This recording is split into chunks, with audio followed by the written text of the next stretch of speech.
जय श्री राधे, जय श्री कृष्ण। जग में सुंदर हैं दो नाम, चाहे कृष्ण कहो या राम। श्री हरि ने इस धरा धाम पर जो भी अवतार लिए, उनमें से मुख्य अवतार हैं श्री राम और श्री कृष्ण का, जिन्होंने लोगों को संदेश दिया अपनी सुमधुर लीलाओं के द्वारा। और इन दोनों में कोई अंतर भी नहीं है। कहते हैं राम कृष्ण दो एक हैं, अंतर नहीं विशेष। एक के नयन गंभीर हैं, दूसरे के चपल विशेष। क्या हो जब आपको श्री राम और प्रभु श्री कृष्ण की लीलाएं एक ही कथा में मिल जाए, आप तो आनंद से झूम उठोगे। आइए, किसी भक्त के भाव में यह दोनों कथाएं इकट्ठी ही लिखी गई हैं। आइए इस कथा का आनंद लेते हैं। श्री राम और श्री कृष्ण। प्रभु के पास अपने भक्त को मोहित करने के 1000 गुण हैं। लखी जिन लाल की मुस्कान, जिन्होंने एक बार श्री रघुवर की मृदुल मंद मंद मुस्कान को निहार लिया, फिर वो किसी काम के नहीं रहते। प्रभु में ही लीन होने की चाहत बस। और तो उस छलिया मोहन को कैसे भूल सकते हैं, जिनका पूरा ब्रजमंडल दीवाना है, जिन्हें एक नज़र निरख गोपियाँ सब कुछ भूल जाती हैं। वन ही वन विहरत श्याम सलोना।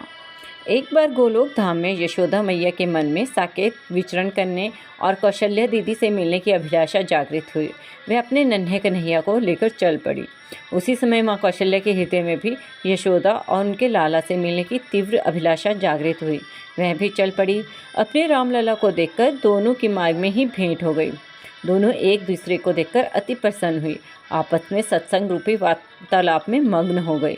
दोनों लाला भी आपस में क्रीड़ा करने लगे। दोनों एक दूसरे के प्रतिबिंब ही प्रतीत हो रहे थे, क्योंकि रामकृष्ण दो एक हैं, अंतर नहीं निमेष। एक के नयन गंभीर हैं, एक के चपल विशेष। जब माताओं का सत्संग समाप्त हुआ, तब दोनों अपने अपने लालाओं को लेकर अपने अपने धाम चली गई। साकेत धाम में जब अगले दिन सुबह हुई, तो रामलला को उठाने के लिए अयोध्यावासी राग अलापने लगे। भोर भई उठहूँ मेरे राघव, किंतु आज तो रामलला उठ के ही ना दे।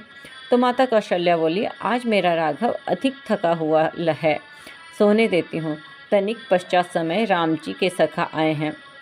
हे रघुवर कमल दिवाकर, आपकी क्रीड़ा करने का समय हो गया है। रामलला आंखें मलते हुए उठे, बोले, सब द्वार पर ही खड़े रहोगे या बछौनों पर भी आओगे? सारे सखा दंग हो गए कि आज राघव जी कैसा बर्ताव कर रहे हैं। जब खेलने गए तो सारे सखा राम जी की परछाई से भी दूर चल रहे थे। तभी रामलला भाग के एक सखा के कंधे पर चढ़ गए और किसी को पानी में गिरा दिया और किसी को अपनी पगड़ी ही दे दी। सखा बहुत खुश भी थे और हैरान भी कि आज रामलला को क्या हो गया। जब महल में आए तो महल में प्रातः से ही तोड़ फोड़ की आवाज़ आने लगी। कभी बर्तन तोड़े, कभी झूमर गिराएं। राजा दशरथ जी और तीनों रानियां भी हैरान और आनंदित भी थी। आज हमारे रामलला ने पहली बार शरारत की है। गोलोक का हाल तो इससे विपरीत। सुबह सुबह लाला उठ के आए। माँ यशोदा के पास बोले, मैया नहला दो। माँ बोली, क्या आज तू इतनी जल्दी कैसे उठ गया? रोज तो सूरज देवता सर पर आ जाने तक उठता ही नहीं था। कुछ ही देर बाद सखा आए, बोले, ओए नंद के चल खेलबे की ताई। तब लाला अपनी मैया से कहते हैं, माता क्या हम कुछ देर खेलने अपने सखाओं के साथ जाएं?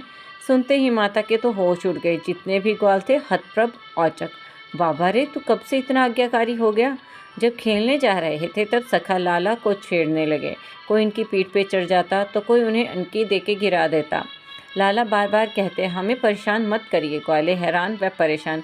भूचाल तो तब आया जब लाला गोपियों के हाथ लगे।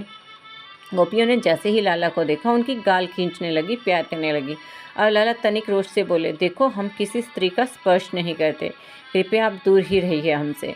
गोपियाँ खिलखिला उठी। आज इस बार लाला को क्या हो गया? जब गोपी ने लाला को वंशी दी कि लाला वंशी की धुन तो सुना, तब लाला बोले, देखिए हमें वंशी बजानी नहीं आती, हम तो धनुष चलाना जानते हैं। अब गोपियों को कुछ संदेह हुआ। उन्होंने सारी बात यशोदा मैया को बताई। तब यशोदा मैया तुरंत समझ गई और लाला को लेके चली साकेत धाम। उधर माँ कौशल्या भी ले आई अपने लाला को। माँ कौशल्या ने कहा, यशोदा तेरा लाला तो बड़ा नटखट है, लो पकड़ लो इसको। और यशोदा मैया बोली, आपका राघव भी बड़ा प्यारा और मनमोहक है, किंतु दीदी हमारा मन तो अपने नटखट कन्हैया में ही रमता है। भक्तों, आपको यह राम और श्री कृष्ण की लीला कैसी लगी? यदि पसंद आई तो कृपया इस वीडियो को लाइक करें, शेयर करें और हमारे चैनल को सब्सक्राइब करें। जय श्री राधे, जय श्री कृष्ण।